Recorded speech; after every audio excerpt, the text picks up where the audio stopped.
on va voir pas mal de choses qui ont été dites aujourd'hui parce que en fait, le situationnel et le contextuel font appel à tous les domaines de l'emailing et puis il y a beaucoup de choses qui ont déjà été expliquées. On va essayer de voir ça très simplement parce que c'est un domaine très vaste qui est encore en devenir.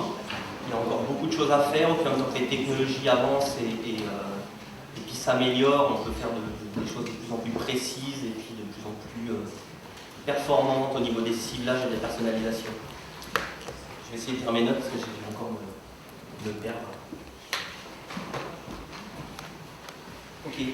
En 2008, quelqu'un disait en fait quel message pour quel destinataire et à quel moment. Ça, c'est la question essentielle que tout marketeur doit se poser. Il faut garder en tête qu'aujourd'hui, c'est la même chose. On l'a vu dans les slides avant. Je crois que M. Florence avait les mêmes, à peu près, les mêmes mots. C'est le cœur du métier. Tous les emails doivent s'y conformer. Il ne faut pas chercher autrement. Il nous faut un message pertinent qui soit adapté. On l'a vu ce matin. Ça ne sert à rien d'avoir une technologie si le message ne veut rien dire, n'est pas adapté, il n'y a pas une stratégie derrière. Qui dit stratégie dit d'avoir des landing pages, une offre qui soit documentée sur le site ou autre. Offrir des emails c'est bien, mais il faut que ce soit dans une chaîne complète quand même stratégique. Les destinataires, l'important c'est le ciblage. On envoie des emails, il faut savoir à qui on les envoie, très précisément, et à quel moment, pour essayer de vraiment de coller, d'être opportun. Il faut arrêter d'envoyer des emails selon des heures d'ouverture ou pas. C'est des moyennes, on perd beaucoup de gens dans ces listes parce qu'on tire une moyenne, mais tout le monde n'est pas dans la moyenne. Et on a bien sûr des taux d'ouverture ou de lecture meilleurs à des moments ou autres, mais c'est pas forcément pour chaque personne pareil. Alors c'est compliqué à mettre en place peut-être, mais il faudrait essayer vraiment d'envoyer des emails à l'heure, d'avoir des lots, des grappes d'emails qu'on met dans un canon d'email ou autre, et qui soient envoyés, pulsés toutes les demi-heures ou toutes les heures s'il faut, pour qu'on tombe vraiment de manière opportune quand il y en a besoin. Aujourd'hui, on a un consommateur, un client, appelez ça comme vous voulez, une cible qui est hyper sollicitée. Alors il est hyper connecté, de plus en plus, on l'a vu, il y en a des devices, il y a des stats qui sont affolantes sur les tablettes, les smartphones ou autres. Apple, quand ils ont lancé l'iPhone, ils ont vraiment ramené l'email au cœur de notre vie. On pouvait lire nos emails partout. Alors maintenant, tout le monde a un téléphone qui lit des emails. Donc, la contrepartie de tout ça, c'est qu'on est sollicité, tout le monde s'est rué sur l'email. Tous les jours, on nous sollicite beaucoup. Donc, le consommateur, à bout d'un moment, il devient exigeant, il devient expert, et il devient exigeant. Il attend une offre de plus en plus adaptée. Il faut que ça réponde à son offre. Au-delà de ça, il faut être même capable de répondre, faire écho à ses envies, déceler quand il a envie de quelque chose, quand c'est le moment d'envoyer un produit. Et puis, il faut être en phase avec ses besoins. On a beaucoup de traders qui réagissent des fois un petit peu, qui sont longs à la détente. Vous faites une recherche sur des sites, vous cherchez des hôtels. Il faut être sûr que si derrière il y a ce qu'il faut, pendant une semaine, 15 jours, des fois, on reçoit des pubs sur les hôtels, les plateformes de réservation ou autres. C'est trop tard parce que le jour même, en règle générale, ou dans les 2 jours qui suivent, on a déjà fait notre réservation. On va quand même recevoir tous ces emails pendant longtemps. Et puis le client, aujourd'hui, il veut être reconnu. Alors, il veut être reconnu dans son message. On s'adresse à lui, il a envie de se sentir unique. Il a envie d'être considéré et reconnu dans ses habitudes et ses choix. C'est-à-dire qu'aujourd'hui, l'exigence, elle fait que si on n'aime pas telle ou telle classe de produit, on l'a vu aussi dans les exemples, pourquoi on reçoit des pubs de chaussures alors qu'on est un homme, enfin des chaussures de femme alors qu'on est un homme, pourquoi est-ce qu'on va sur un site et on regarde toujours que le rayon high-tech, pourquoi est-ce qu'on reçoit des pubs sur les meubles ou sur les chaussures alors que de toute façon ça ne nous intéresse pas du tout. Et puis il a envie d'être considéré dans son historique, c'est-à-dire qu'on achète des choses, on a des interactions avec les sites e-commerce, et on aimerait bien des fois que ce soit pris en considération un peu plus. Donc aujourd'hui, on l'a vu, on l'a dit, on l'a redit, et je vous l'affirme, la contextualisation et la personnalisation des messages et des offres, c'est clairement un des enjeux du marketing en général et de l'emailing. aujourd'hui et demain, encore plus.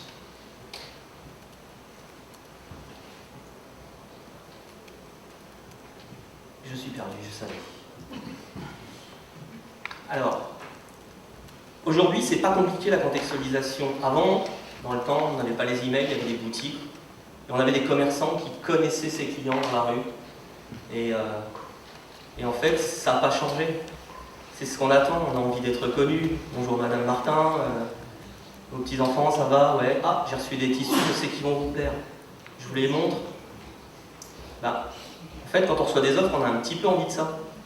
On voudrait bien que les sites e-commerce, parce qu'on parle beaucoup d'e-commerce dans la fidélisation, par exemple, et la contextualisation se prête beaucoup plus à la fidélisation. On va voir pourquoi après avec les datas, mais on a vraiment envie qu'on nous fasse des propositions opportunes, qu'on se souvienne de, ou qu'on détecte les couleurs préférées qu'on a, ou les gammes de produits qui nous pèsent un peu plus. Et puis qu'on reçoit des offres de plus en plus ciblées et de plus en plus adaptées à nos goûts, à nos envies. Alors par contre, soyons clairs, il ne faut pas se leurrer.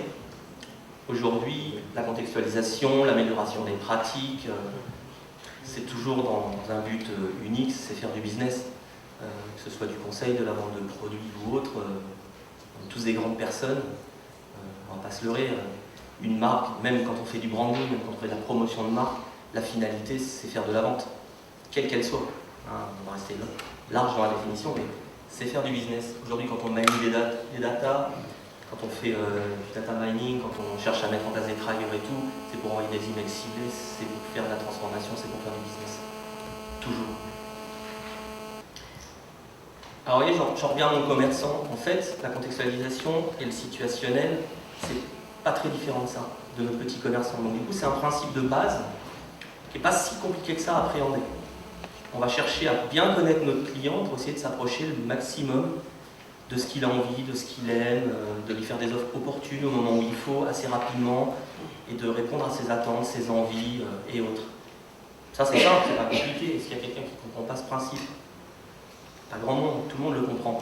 Par contre, là où ça va se complexifier, c'est dans la mise en place. Pas parce que ça déborde du principe, c'est simplement que ça va impliquer de connaître son client. Alors, autant notre petit commerçant, quand il rencontre ses clients, il les a en vis-à-vis, il les rencontre pour de vrai, il discute. Aujourd'hui, je ne pense pas qu'Amazon puisse rencontrer tous ses clients, je ne pense pas que les boutiques e-commerce puissent se le permettre. Tous les points d'entrée qu'on a avec notre client, ils viennent des interactions qu'on a avec lui à travers notre site, à travers ses achats, ses retours aux emails, des enquêtes si on en fait, des jeux concours, enfin peu importe, des entrées, le digital nous en offre assez, on a une multitude, mais c'est à travers toutes ces entrées qu'on va pouvoir appréhender notre client et stocker de la data. Alors voilà, on a dit de la data, c'est la base de l'emailing contextuel. Il nous faut de la donnée pour pouvoir contextualiser, être à propos, il faut connaître le client, donc il faut de la data. Il nous faut de la data, il nous faut des ressources externes si on veut contextualiser, c'est-à-dire que si on veut interagir par rapport à de la météo, par rapport à des horaires, à des événements ou autres, il faut bien qu'on ait des données probantes qui remontent, donc il faut être connecté à des data météo avec des mises à jour automatiques, XML ou peu importe.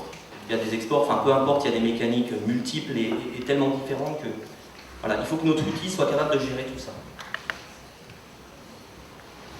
Il va gérer tout ça pour finalement nous permettre d'envoyer 3 types de messages. Enfin, en tout cas, nous, c'est comme ça qu'on les sectorise. Ils sont un peu liés tous, mais vous allez voir que dans le flux, ils sont un peu différents quand même. On a les emails personnalisés, on a les emailing comportementaux et on a notre fameux emailing contextuel. Emailing personnalisé, je pense que tout le monde sait ce que c'est. On a tous reçu des emails. Bonjour Jérôme Blanchon, bonjour Madame Martin. On a notre adresse, on a tout ça. N'importe quel aujourd'hui site e-commerce envoie des emails avec ses données. Ça n'a pas toujours été le cas. Aujourd'hui, on reçoit encore des emails de masse. C'est pas des bonnes pratiques, mais sans aucune donnée personnalisée. Pour moi, ça ne devrait plus exister. C'est assez simple, un fichier CSV structuré, 3 ou 4 colonnes dans le truc, c'est pas très compliqué quand même. Donc on peut vraiment se demander qui envoie des emails comme ça, et en général, c'est pas des gens chez qui on a fait nos opt-in, ou les emails n'ont pas forcément été récupérés sur un site e-commerce. Donc, l'emailing personnalisé, c'est vraiment l'emailing de base. En général, on a un message unique, on a quelques champs personnalisés, et on a le même message qui part à tout le monde avec une mécanique assez simple. Personnaliser notre email, ça fait quand même grimper de 27 à 34%. Juste le taux de lecture quand on a un titre qui est inséré avec une personnalisation. C'est pas anodin.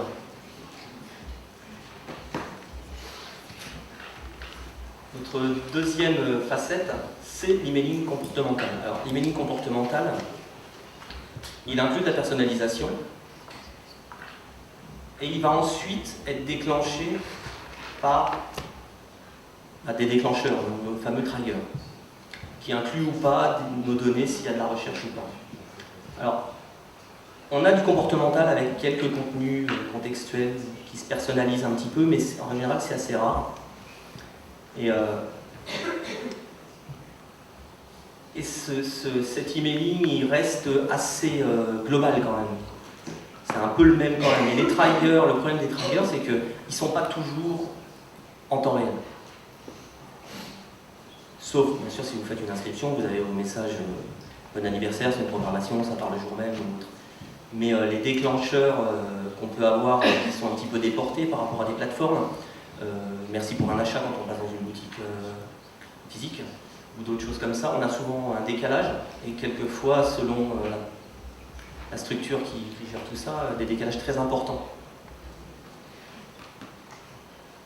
Donc le problème, c'est que, à part les automatismes qui sont programmés, anniversaire, bienvenue ou autre, si la cible ne vient pas activer ces déclencheurs, ne fait pas de commande, ne fait pas, ne visite pas une chose ou est quitte ou autre, ben, du coup on a très peu de déclencheurs, donc il y a très peu d'activité, quoi. Pas de trigger, peu ou très peu du coup de messages qui partent. La troisième facette, qui est la dernière, et c'est celle dont on va parler, c'est l'emailing contextuel. L'emailing contextuel, il prend du personnalisé, il prend du comportemental, et il s'absout un peu des déclencheurs et autres, pour nous permettre de vraiment personnaliser le contenu en profondeur, de se déclencher automatiquement selon des données externes ou programmées sur notre site. Et du coup, il utilise toutes ces datas pour vraiment être pertinent par rapport à notre cible, à notre client.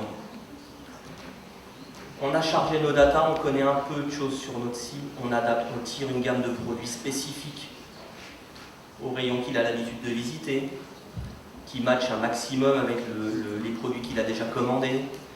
On est capable de voir s'il y a une couleur dominante qui s'extrait des vêtements, par exemple, s'ils font des commandes de vêtements. Il y a sur 18 vêtements commandés, il y en a quand même une 9 qui sont bleus, on peut quand même en déduire que cette personne aime le bleu. Donc notre gamme de produits, on peut intégrer qu'il faut qu'elle soit en majorité bleue. On a des données fixes, c'est l'été, on ne va pas lui proposer des mocassins et pas des bottes de neige. Alors ça fait sourire, mais on a encore des fois des offres qui tombent et qui sont très... je ne sais pas comment dire d'ailleurs, qui me laisse perplexe cette fois. Alors, c'est compliqué à mettre en place, parce qu'on gère beaucoup de data, on va le voir après. Il faut qu'on connaisse notre site particulièrement bien, parce que faire du contextuel, si on reste très large, c'est beaucoup de moyens mis en place, et à mon avis, le ROI, il chute, parce que quand même de la mise en place, il y a du travail à gérer tout ça. Et si aucune data ne permet d'être vraiment pertinent et d'être très ciblé ou d'avoir des contextes de situation très particuliers qui sont opportuns, ça ne sert à rien de mettre toute cette mécanique en place. Ok ? Et quand on parle de data, on est bien d'accord qu'il faut beaucoup de data. Hein, les data de base, on les a, on connaît le genre, on connaît le nom, le prénom, on a une adresse, on a un numéro de téléphone. Ça ne suffit pas à faire du contextuel. Il faut que le client, il ait fait des commandes, il faut qu'il ait visité notre site ou des sites du réseau partenaire, s'il y en a pour récupérer les datas. Et on stocke de l'information, beaucoup d'informations, beaucoup, ce qu'on appelle les big data. Et attention, parce qu'après les big data, ça devient vite, ça frôle le Big Brother. Alors, ça, on parlera enfin, tout à la fin, mais le problème du contextuel, c'est de ne pas tomber dans le travers de l'oppression envers notre cible. Si on est trop à propos, ça devient louche pour notre lecteur. Il y a quand même un arrière-goût de surveillance de Big Brother qui reste, quoi. Donc il faut toujours rester dans la limite de ce qui est acceptable, et puis selon notre segmentation, la limite de l'acceptable, elle n'est pas la même. Chez les jeunes, jusqu'à 18 ans, segment qui accepte, c'est la génération Facebook, ils acceptent beaucoup plus de choses que des gens de 30-40 ans qui vont se poser la question de pourquoi on les géolocalise, pourquoi on leur propose des vêtements de pluie alors qu'ils viennent de réserver un hôtel en Bretagne, et que nos data météo nous indiquent que dans les 3 semaines qui viennent, il va pleuvoir. Enfin voilà. Donc, selon le segment, il y a aussi plusieurs choses. Puis par-dessus, il se rajoute quand même toutes les appréciations de la CNIL. Est-ce qu'on a le droit de stocker telle ou telle info? Est-ce qu'on a le droit de les utiliser? Est-ce que ça ne sort pas du propos de la promotion, de la relation de fidélisation? En tout cas, il faut faire attention parce qu'un consommateur qui se sent oppressé par une marque, surveillée, à qui on fait des offres qui pourraient laisser penser qu'on l'ausculte véritablement au quotidien, la plupart du temps, ça mène à un désengagement de la marque. Ça mène pas à un ralentissement. Quand la marque est passée de l'autre côté de la barrière, il y a un désengagement total, en règle générale. Alors tout ça, c'est un peu flou, encore. On va essayer de le mettre en application sur 3 exemples concrets, si j'ai le temps.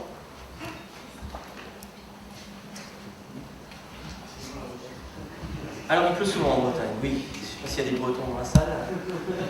Je suis désolé. Je changerai les slides. Il neige en Alsace, il pleut en Bretagne, il fait beau dans le sud. Notre premier exemple, on va imaginer qu'on a une société de vente de chaussures en ligne, la fameuse société Top Shoes.